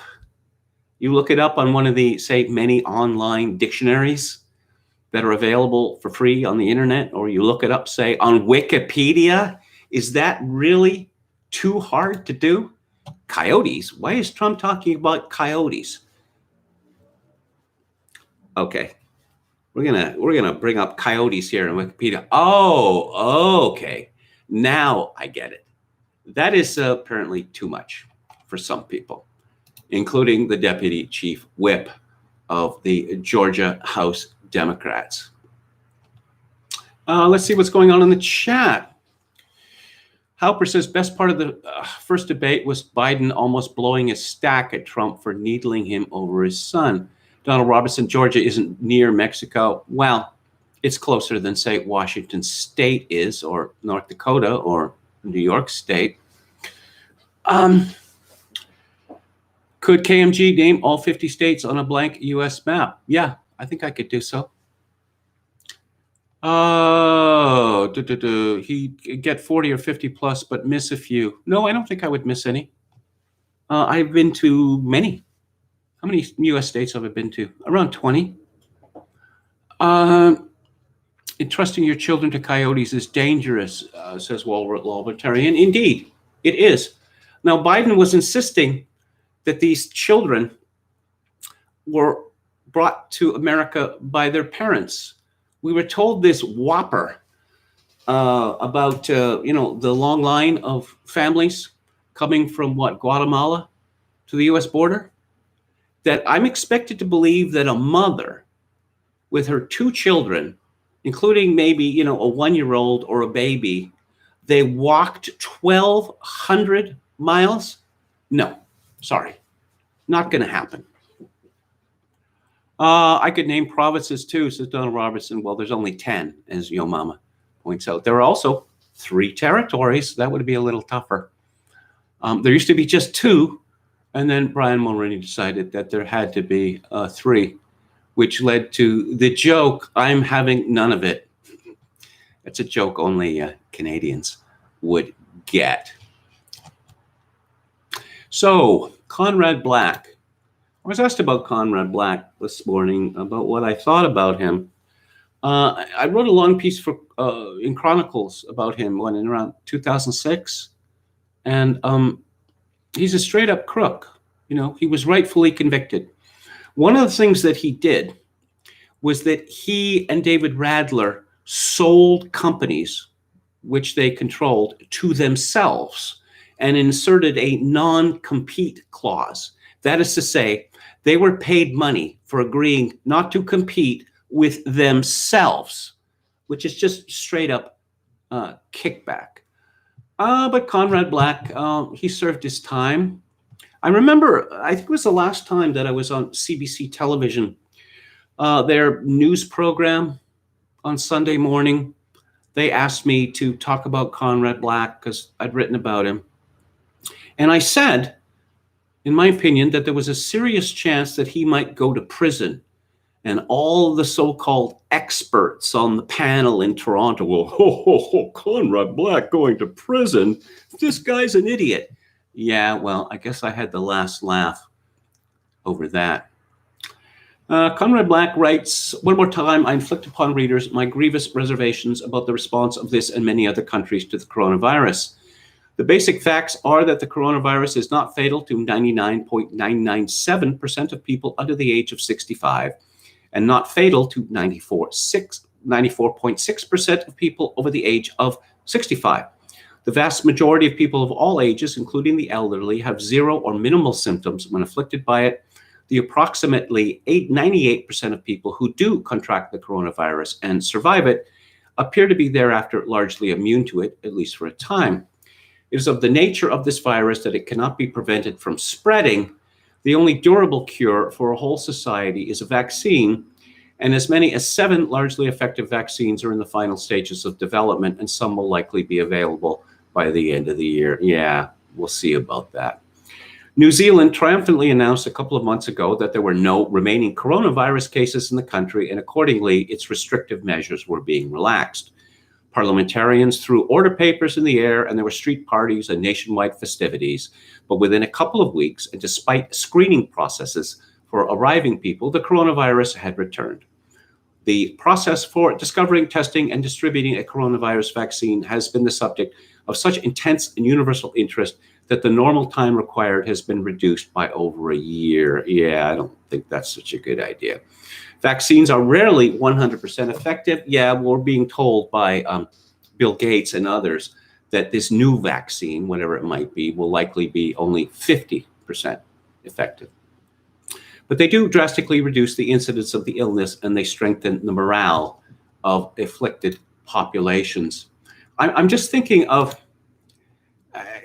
something that Joe Biden said last night in the debate, which just absolutely knocked me for a loop, because my initial response was, can you possibly be this stupid? And then on second thought, I realized that, yeah, all of the top people, the experts, believe this as well. That, oh yeah, we're gonna sort this virus out. We're gonna show this virus, what's what. How are you going to do that, Joe? You're going to lock down the country? No, we're going to lock down the disease. What? How? How can you do that? We have these people who are supposedly, 99 percentile people.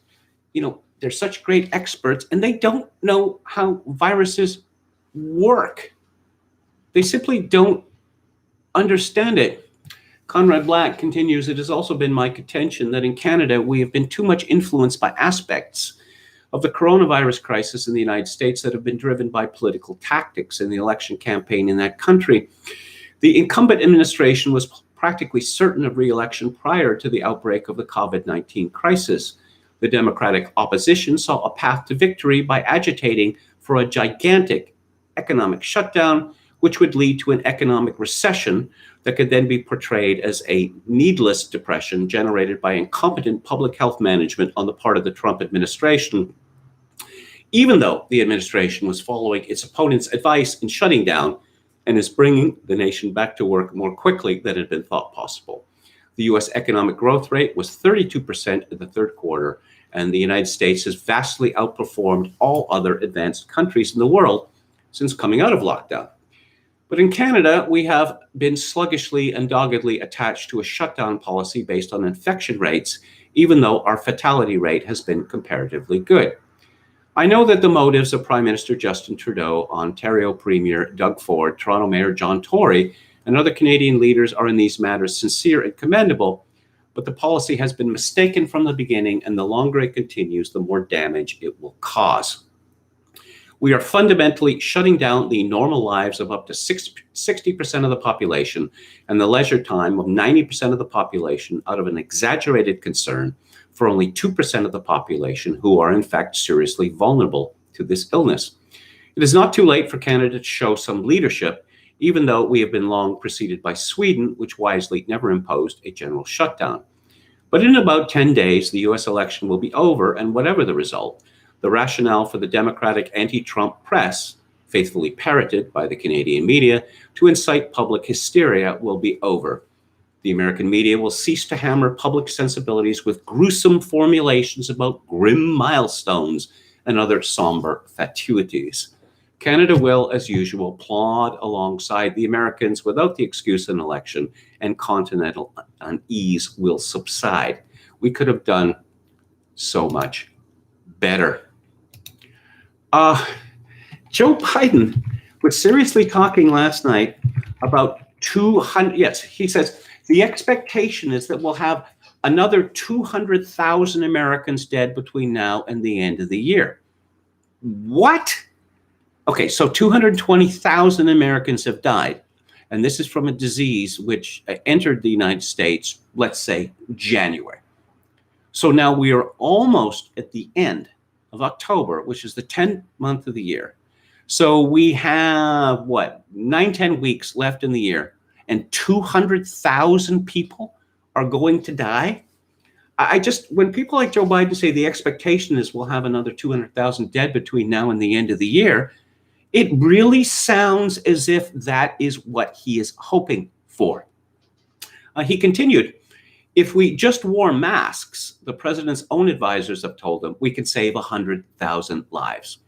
And we're in a circumstance where the president thus far still has no plan, no comprehensive plan. It's like, what, the COVID-19 is a battle?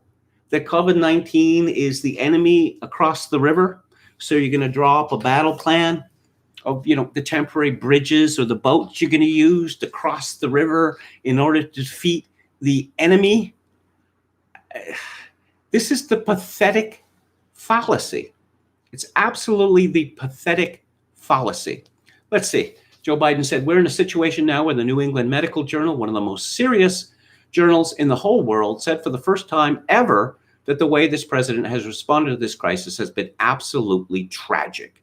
And so, folks, I will take care of this. I will end this. I will make sure we have a plan. So Joe Biden is going to be inaugurated president of the United States in January next year. And he's going to tell the virus, you have until sundown to get out of town. Is that what he's going to say? Is that what he's going to say? Oh, Kristen Welker. I said I thought she did a pretty good job. Again, the always relevant question is compared to what? So she says, 38 minutes in, all right, let's talk about our next section, which is race in America. And I want to talk about the way Black and brown Americans experience race in this country. Part of that experience is something called the talk. It happens regardless of class and income. Parents who feel they have no choice but to prepare their children for the chance that they could be targeted, including by the police, for no reason other than the color of their skin. Mr. Vice President, in the next 2 minutes, I want you to speak directly to these families. Do you understand why these parents fear for their children? Of course, I heard about the talk some years ago, and I was frankly dubious about it. Yes, Black people are killed by police. Several dozens every year? Sometimes the police use unwarranted force against people they have in captivity, Black people and white people and brown people as well. But the idea that the police go hunting for Black and brown people is patently absurd.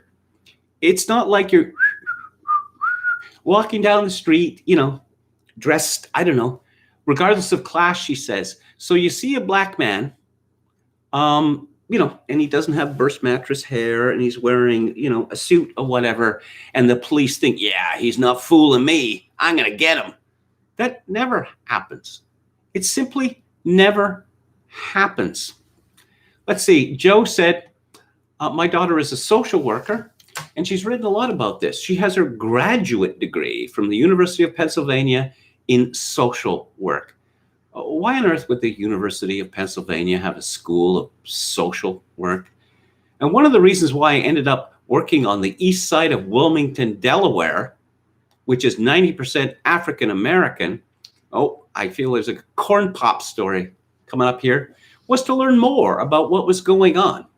I never had to tell my daughter if she's pulled over, make sure she puts for a traffic stop, put both hands on top of the wheel, and don't reach for the glove box because someone may shoot you.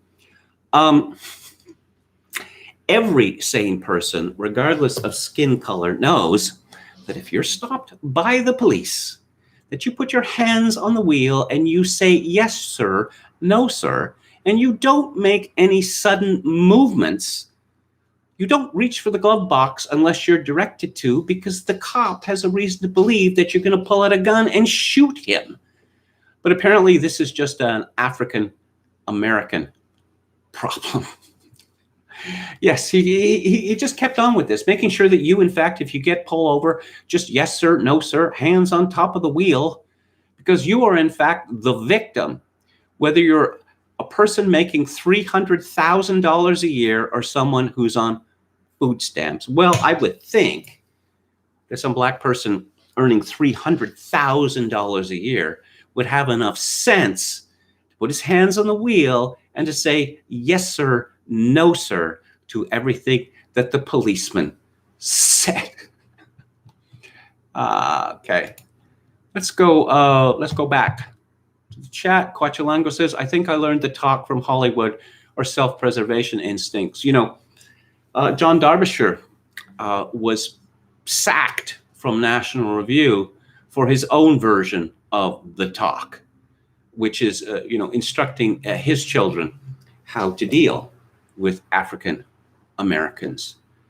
We have been almost completely gaslit. You saw how Trump accepted the premise of this question. It is the truth.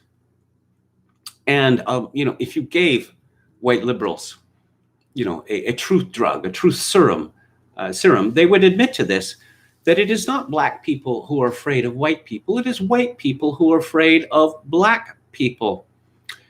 Yo Mama says, Kevin, do surviving edged weapons for theater Thursday. This is a reference to a police training film that was made in Milwaukee that came into the hands of the people at Red Letter Media, who were astounded by it for various reasons. They learned something about police work that they didn't know.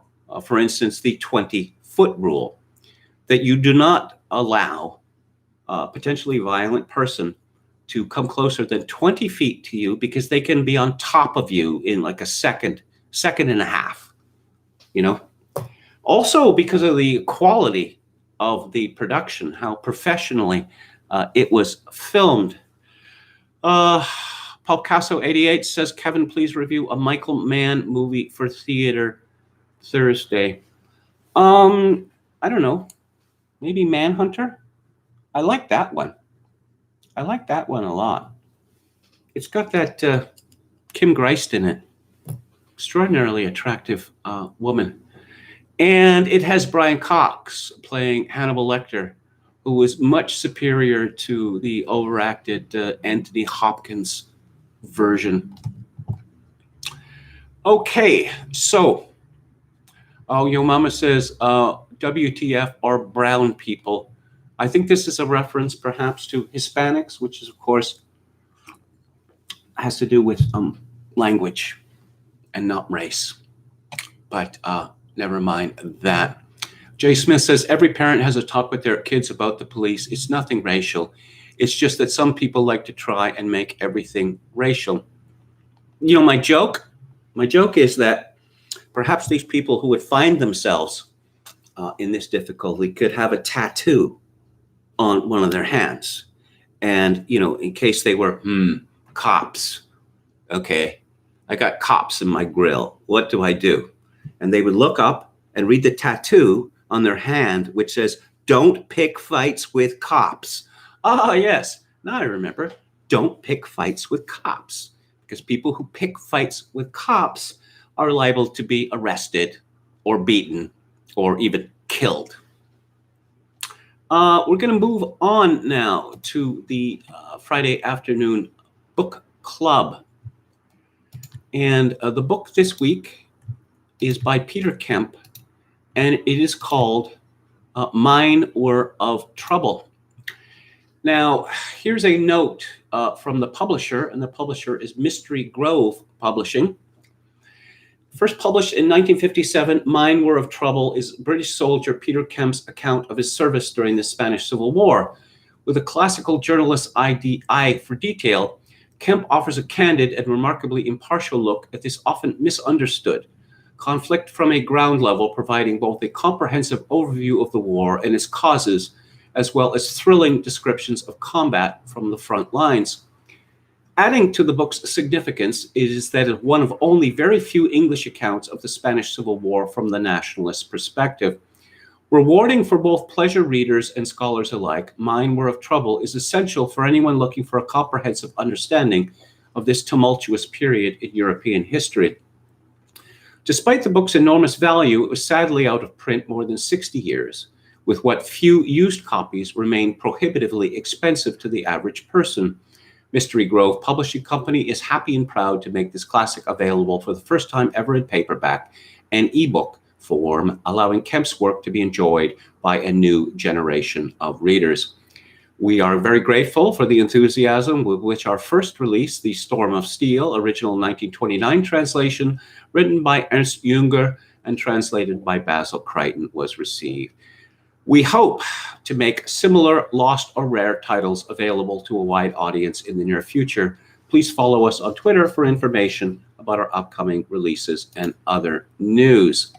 Well, I guess I have a suggestion. The suggestion would be to republish another book, which has been long out of print. And it is called The Epic of the Alcazar. And the siege of the Alcazar is mentioned at some length in Peter Kemp's book, but it is an astonishing story. That the Alcazar is a fort in Toledo, Spain. And it dates back to Roman times, and it was made magnificent under Charles V, the Holy Roman Emperor. And it was taken by the nationalists at the beginning of the Spanish Civil War. And desperate attempts were made by the Republicans to take it. It was bombed continuously, shelled, that miners from the Asturias were brought in to dig tunnels under it, to explode mines.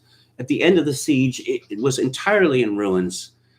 But the relative handful of defenders never surrendered.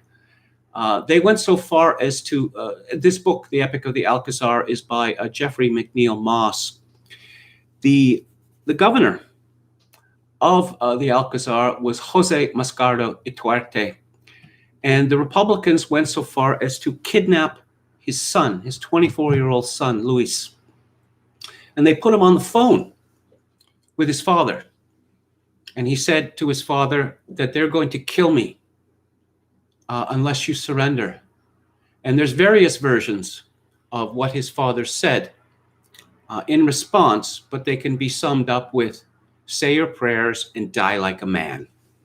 And the Republicans did kill his son, but the Alcazar did not surrender. In fact, this was one of the major turning points in the war, that Franco's forces were on the verge of taking Madrid, which would have effectively ended the war.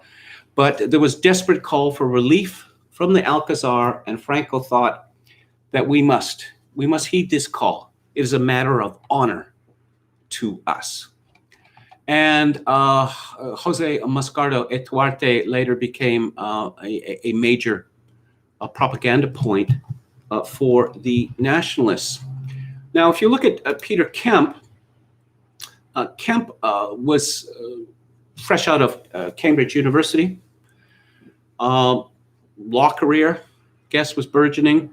But he decided to drop everything and volunteer to fight for Franco and the nationalists, posing as a journalist. Why did he do this? Because of a reverence for tradition, and he thought that the Republicans were the enemies of all that was good. And I lived in Victoria for all those years, and right near the legislature, there is a monument to the Mackenzie Papineau Brigade, who were communist sympathizers who went to Spain to fight for the Republicans. And the Republicans were guilty of, atrocities that were up there with the French Revolution and the Russian Revolution. They delighted in torturing people, particularly priests and nuns, forcing them to undergo fake marriage ceremonies, stripping them of their clothing, and posing them on top of each other, after they had tortured and murdered them.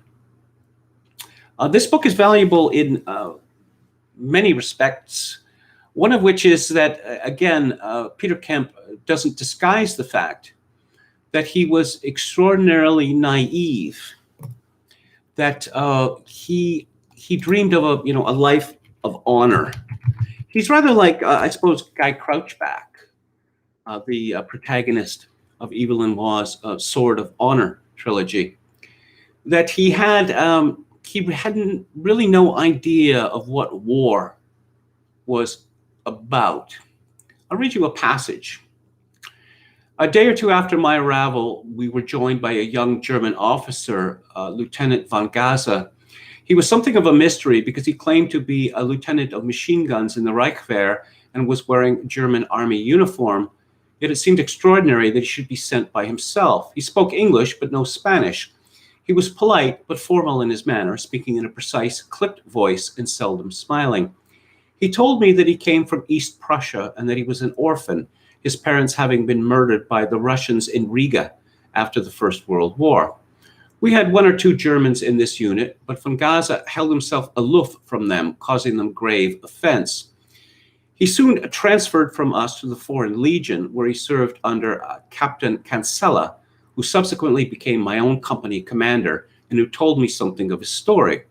He was indeed a regular army officer and came from a Junker family, but having committed some serious offense, which had brought upon him the displeasure of the German military authorities, he was given the choice of a court-martial or service in Spain, but with the proviso that he must not serve with his own countrymen. He was killed by a chance shell 2 months later while playing cards in a bungalow with 3 other officers of his bandera. Cancella told me he was the best officer he ever had. There was a German press photographer called Franz Roth who had taken up his quarters in La Maranosa, with whom I became very friendly. He worked for Associated Press, had traveled widely, and was in Addis Ababa at the time of Mussolini's invasion. He and I used to climb one of the hills overlooking the Jarama to watch the fighting on the other side. Through our binoculars, we could see the battle raging among the olives, white puffs of bursting shrapnel in the air, the dark smoke of high explosive between the trees, and the incessant sound of machine gun fire reaching us faintly from across the valley. One day, Roth asked me to accompany him down to Jarama. He had heard a report that a company of Frenchmen from the international brigades had been destroyed by a tabor of regulares while trying to cross a bridge over the Jarama, and that the Moors had castrated their victims. I agreed to go because I felt this sort of report should be checked in view of the wild atrocity stories that were circulating about the Moors. Anyway, I wanted to see it. We set off on foot in the early afternoon and after about a mile, descended into the Vega, or cultivated plain. Beside a ruined farmhouse, we came upon a German anti-tank gun with its crew commanded by an officer. We made to approach, and Roth called to the officer in German, but they shook their heads and would not let us come near. The bright sun shone golden on the fields and the olives. It shone also on the huddled corpses of the Frenchmen, heaped around the bridge where we had expected to find them. Most of them had been stripped of their boots and outer garments by the Moors and lay there in their underclothes in every attitude, grotesque and stinking, shriveled by 2 days' hot sun. With ghoulish intensity, Roth probed among the bodies, urging me to do the same. We found no trace of mutilation, but after 10 minutes of this grisly business, I was violently sick and told Roth I could not go on. My legs would hardly carry me back to La Maranosa, where I drank nearly a bottle of Ross's brandy before I began to recover. If this is the sort of thing I have to do to prove myself a man, I thought, I think I'll stay a mouse. Roth was quite unmoved. Kemp points out that the Republicans were very much better with propaganda than the nationalists. That hordes of journalists, sympathizers, came over to the Republicans' lines and were afforded every courtesy and were helped out enormously in their stories or propaganda which they sent out. Whereas the nationalists were exceedingly wary of reporters. There's a hilarious story here of dealing with some English reporters. He writes, I reached Toledo too late in the evening to continue my journey to Getafe, where Rada had his headquarters. Having booked a room at the hotel, I went over to the cafes on the Plaza de Zorakover, where we found the journalists Steer, Holm, and Massock, with whom I spent the evening. Both Steer and Holm subsequently quarreled with the nationalist authorities and were expelled to return to Spain on the Republican side. They covered the fighting on the Northern Front during the nationalist offensive against Bilbao in the summer of 1937. Both played an important part in working up feeling in England against the nationalists over the bombing of Guernica, of which I shall have something to say later. I know nothing of the reasons for Holmes' expulsion, but Steer, whom I had known before as a man of initiative and courage, could fairly be described as a natural rebel. The incident which precipitated his expulsion is worth recording as illustrating the fury of an Englishman confronted with Spanish plumbing. It seems that the nationalist authorities eventually decided to grant the journalist pleas for a visit to the Madrid front. They laid on a specially conducted tour starting from Toledo. They were not only English and American journalists, but French, Italian, German, and some South American as well. There were some senior staff officers from the army to explain the situation as it should be presented. A senior official of the Ministry of Press and Propaganda was in charge. A fleet of cars was assembled, ready to leave from the hotel at 8:30 in the morning. Soon after 9 o'clock, the party was ready to start, but there was no sign of Steer. After waiting a while, in a fury of impatience, they were about to start without him when he appeared on the steps of the hotel with a set, exasperated expression on his face. In clear tones, he addressed the assembled party. You pull and pull and pull, and nothing happens. You pull, and the shit slowly rises. That's Spain for you, he roared, in a nutshell. There are many priests in this story, and there is one particularly ferocious one who is so intent on the nationalist side killing Reds that he actually rather offended one of the soldiers. It's quite unexpected. Let's see. At dusk, Paleja and I went to our new station. We found a dugout to sleep in, which we had to share with 8 others. It was a bit cramped, but it would do for the little sleep we were expecting. We went to report to the company commander, whose name, if I remember rightly, was Santo Domingo. We found him in his dugout with another captain called Frejo and Father Vincente, the company chaplain, a stern-faced, lean Navarrese with the face of a fanatic gleaming behind his glasses.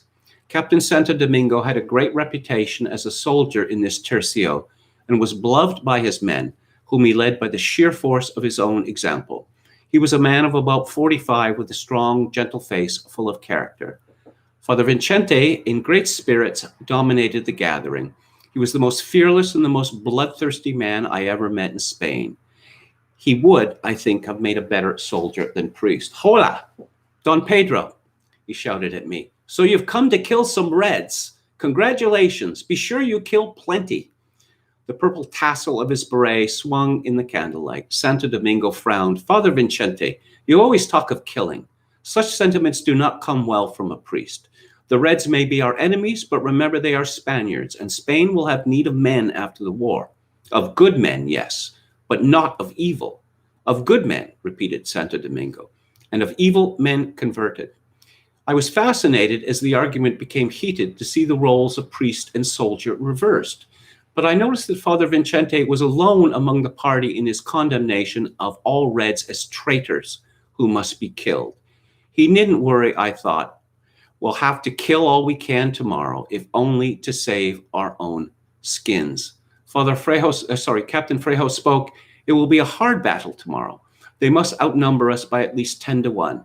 We have no other defenses to fall back on, and if we break, the whole Jarama front will fold up.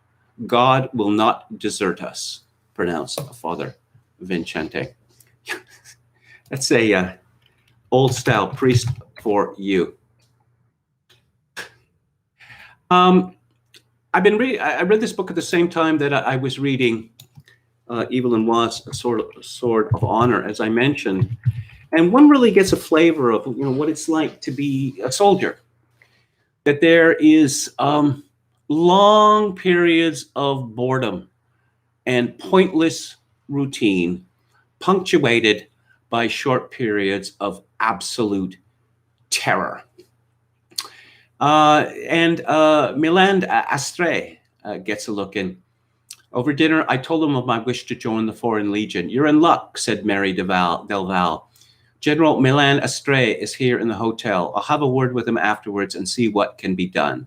General Milan Astre, the famous father of the Legion and its co-founder with Franco, was the most famous, even fabulous figure in nationalist Spain because of his legendary courage and the number of times he had been seriously wounded. A flamboyant personality with one arm and one eye and a severe limp, he attracted immediate attention in any gathering. In matters concerning the Legion, his power was absolute. Mary Del Val spoke to him for a few minutes, then called me over. The general shot questions at me like a machine gun, concentrating his one eye upon me in a fierce, unblinking glare. Apparently, my answer satisfied him, for he concluded by saying, I will speak personally to the Generalissimo and recommend that you would be admitted to the Legion. Go to your tercio of Requetes and get your discharge, then wait in Salamanca for your orders from the Legion. Good luck to you.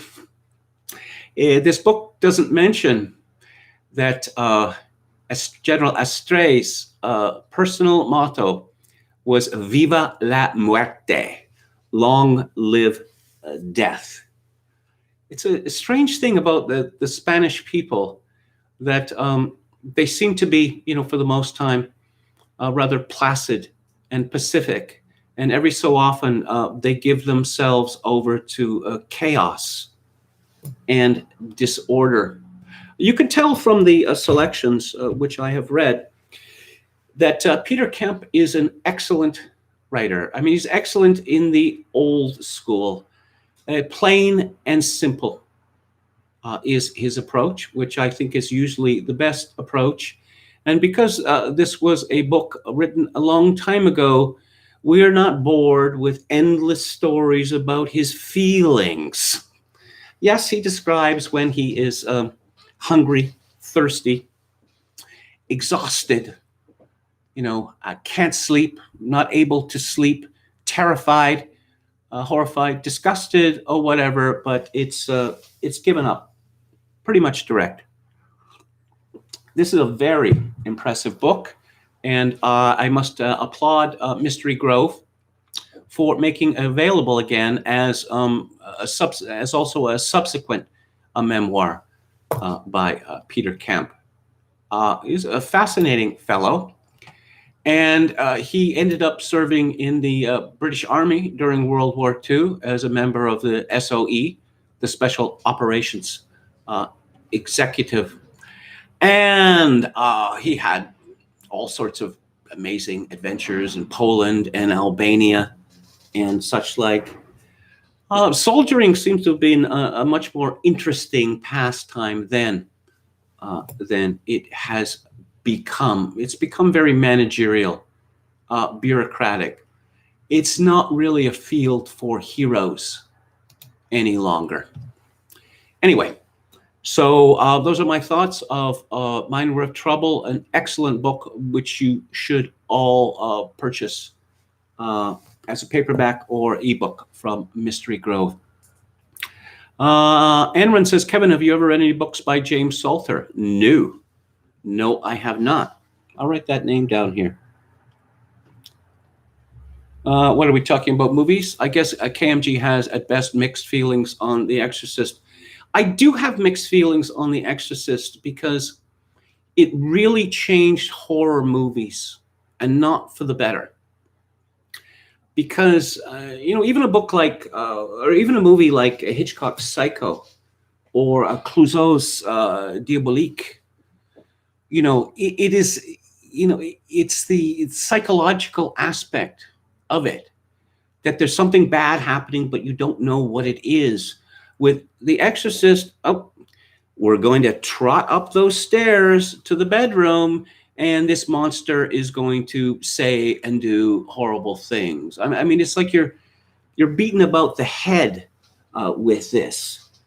That I say that, The Exorcist is probably, we wouldn't have had slasher films without The Exorcist.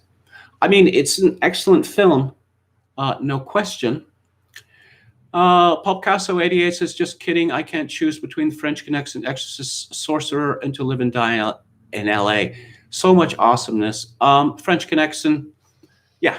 The French Connection was a turning point as well in film, because up until then, New York had been depicted as a kind of wonderland. Even in a movie like Sweet Smell of Success, 1957, which showed New York as evil, it all looks so glamorous, when you see the gleaming streets from the rain and you see all the marquees of the theaters, and the restaurants like 21. Ooh, I want to go to New York. And then you see the French Connection, and its verdict of New York City is that it's a shithole. Like, why would anyone want to go to New York City? To Live and Die in LA, I think, is a fabulous movie. So very exciting. Of course, it suffers now because it introduced cliche. It introduced things which became cliched. Now, they weren't cliched when they were used. It's my last week before retirement or whatever, right? But yeah, a movie like that sort of lives or dies by its villain, and Willem Dafoe is a great villain. Also, apparently there is a version around, Terry Gilliam's Brazil. They made a Happily Ever After version. Well, they made a Happily Ever After version of To Live and Die in LA as well, because that ending is, it's shocking. It's absolutely shocking. That's one of the reasons why I love it. It is a very 80s movie, in the color scheme and in Wang Chung's music. We're all supposed to laugh at Wang Chung now. I quite like it. I liked it then, and I like it now. The 7-Ups is good too. The 7-Ups is good. John Frankenheimer, who was down on his luck at the time, made the sequel, French Connection 2, which has its virtues. But this depiction of heroin addiction, that you kidnap someone and you shoot them up repeatedly over a period of a few days, and they're addicted to heroin, that's not how it works, Not how it works. Yes, the two detectives wind up in Alaska or something like that. They must have got that from the end of Bill Murray's Stripes, where the captain that everyone hates gets posted to a weather station in Alaska.